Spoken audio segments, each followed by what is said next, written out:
आप सभी का मेरे फेसबुक पेज पे स्वागत है। और आज मैं बात कर रहा हूँ जो बिहार में सर्वे का काम हो रहा है और या होने वाला है, तो उसके रिगार्डिंग बात कर। आपने देखा ही होगा, दो तरह का फॉर्म आपको मिला होगा या देख रहे होंगे, जिसमें प्रपत्र 2 और प्रपत्र 3 दिया होगा। उसको भर करके और कर्मचारी के पास जमा करना है।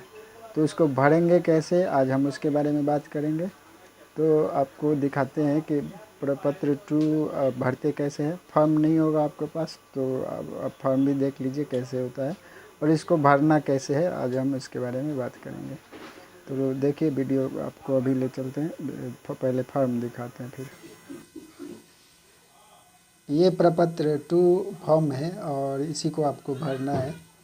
एक प्रपत्र 3 भी आता है, तो अभी हम प्रपत्र 2 के बारे में आज बात करेंगे आपसे। और ये पूरा फॉर्म देख रहे हैं, ये आपको मिला होगा, ये दिया था जब ग्राम सभा हुआ था। तो और आपको साइबर कैफ़े से भी मिल जाएगा, और नहीं तो आप खुद से भी डाउनलोड कर सकते हैं। यही फॉर्म है,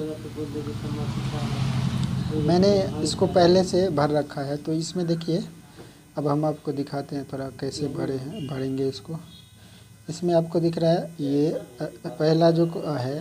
तो सबसे पहले हमें ये ध्यान रखना है कि ऊपर वाला जो हम भरेंगे उसको ज़मीन कहाँ है उसके आधार पर भरेंगे। हम कहाँ रहते हैं उसके आधार पर नहीं भरेंगे, ज़मीन कहाँ है उसके आधार पर भरना है।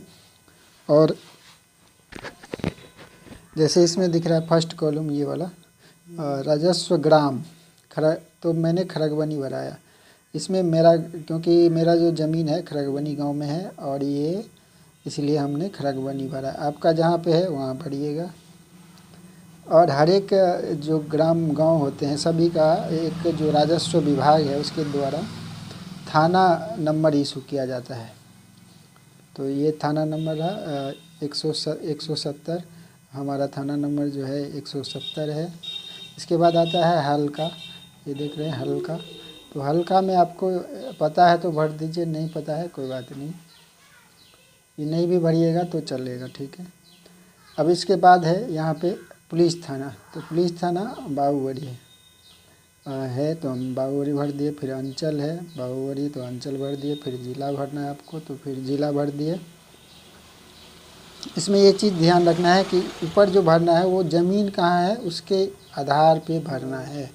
मान लीजिए मैंने अभी जो भरा है, मेरा घर मान लीजिए लदनिया है, लदनिया थाना है, और मेरा जो ज़मीन है वो खरगवनी में, तो मैं उसके हिसाब से भरा हूँ।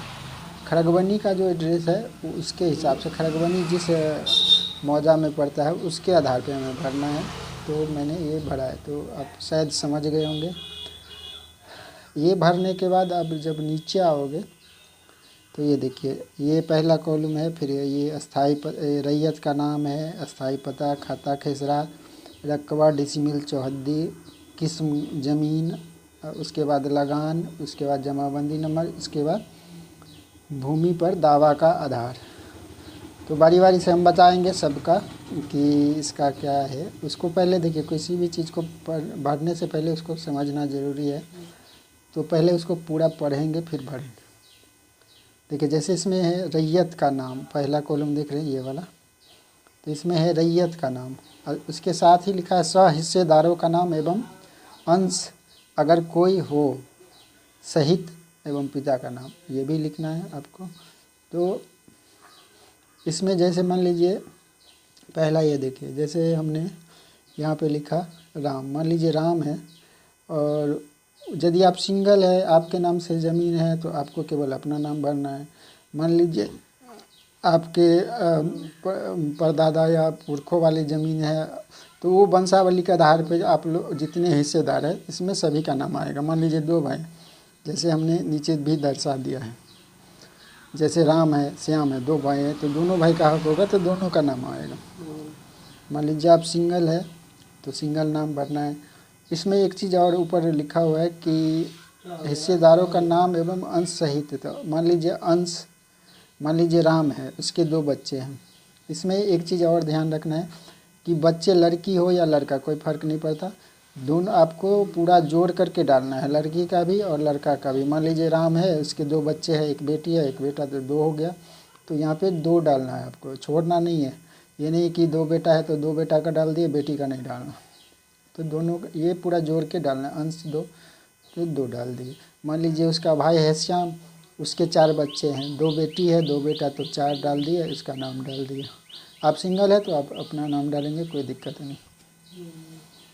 फिर इसके बाद आता है अस्थाई पता। तो इसमें आपको पता डालना है, जहाँ पे आपका घर है वो पता आपको डालना है। जैसे खड़गवानी, मेरा घर खड़गवानी है, बाबूरी थाना में पड़ता है, तो वो अस्थाई पता जो आपका पता है इसमें वो पता डालना है।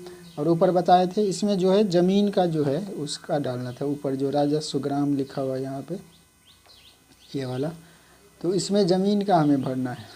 इसमें अस्थाई पता यहाँ पे पूछ रहा है तो आप यहाँ पे अस्थाई पता भर दीजिए। इसके बाद है खाता, तो खाता नंबर है उसको भरना है। फिर खेसरा, खेसरा भरना है। फिर रकबा है, तो यहाँ पे देखिए एकड़ और डिसिमिल में लिखा हुआ डिसिमल, तो आपको यहाँ पे कट्ठा में नहीं भरना कि 2 कट्ठा है तो 2 कट्ठा लिख दिए, 10 कट्ठा है तो 10 कट्ठा लिख दिए। यहाँ पे जैसे 8.72 डिसिमिल है, तो यहाँ पे हमने, मेरा जो ज़मीन है वो मान लीजिए 2 कट्ठा है, तो हम उस आधार पे 8.72 डिसिमिल डाले हैं। आपको इसी हिसाब से डालना होगा। अब डिसिमिल कैसे निकालते हैं इसका वीडियो हम डाल देंगे, वो आप वो देख लेना, उसका अलग से वीडियो बना के डालेंगे। जैसे हम अभी नॉर्मल शॉर्ट में बता देते हैं, जैसे 1 कट्ठा में 4.36 डिसिमिल होता है, तो उस हिसाब से आप डाल देना। और हम पूरा कैलकुलेशन आपको वैसे नेक्स्ट वीडियो में बता देंगे, तो उस हिसाब से ये डालना है। उसके बाद आता है चौहद्दी, ये देख रहे हैं चौहद्दी। तो चौहद्दी में जो है आपको चौहद्दी जो केवाला पे होगा या खतियान में होगा उसके हिसाब से आपको डाल देना, उत्तर दक्षिण पूर्व पश्चिम। फिर आ गया किस्म ज़मीन, इसका मतलब है ये आपका किस प्रकार का ज़मीन है। ज़मीन कई प्रकार का होता है, भीट होता है, जैसे मान लीजिए आप रह रहे हैं वहाँ पे घरारी है, या धनहर है, खेती बाड़ी खेती का ज़मीन है, तो ये भरना है कि आपका ज़मीन किस प्रकार का है। मान लीजिए धनहर है, खेती बाड़ी खेती होता है, तो धनहर हम धनहर भर दिए। उसके बाद आता है शेष छोड़कर लगान, तो इसमें लगान यानी जो रसीद हम कटाते हैं, जो भरते हैं, वो टैक्स लगान उसी को बोलते हैं, टैक्स जो हम गवर्नमेंट को पेमेंट करते हैं, पे करते हैं। तो इसको पता है तो भरिए, नहीं पता है कोई बात नहीं, आप खाली छोड़ सकते हैं। फिर इसके बाद आता है जमाबंदी नंबर, तो जमाबंदी नंबर ये देख रहे हैं, मान लीजिए 15 है तो 15 भर दिए, नहीं पता है कोई बात नहीं, आप छोड़ दीजिए।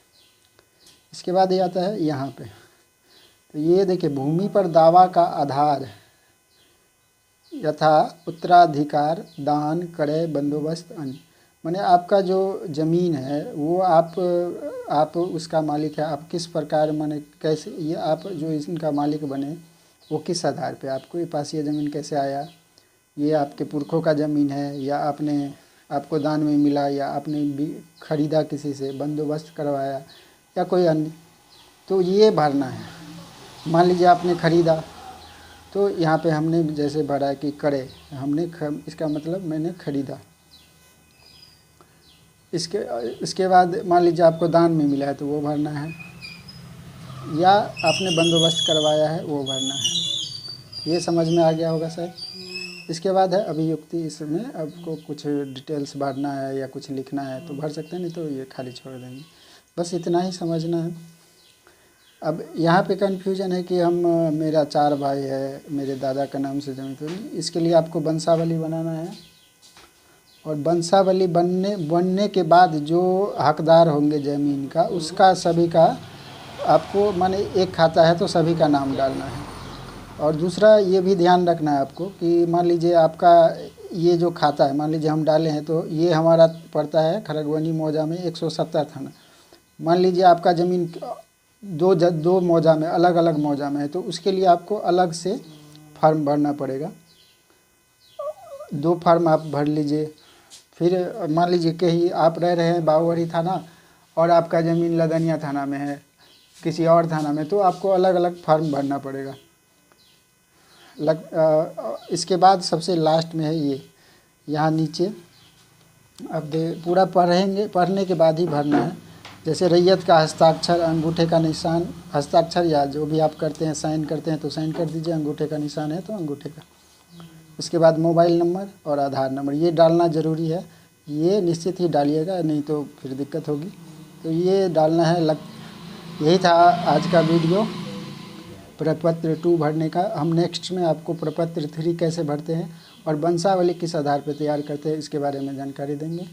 और दूसरा एक और बताए थे कि डिसिमिल कैसे निकालते हैं, तो इसकी वीडियो आपको मिल जाएगी नेक्स्ट वीडियो में। ये वीडियो देखने के लिए धन्यवाद। मेरे फेसबुक पेज को फॉलो कर दीजिए, आपको सर्वे से संबंधित वीडियो मिलते रहेंगे जब तक सर्वे हो रहा है बिहार का। धन्यवाद।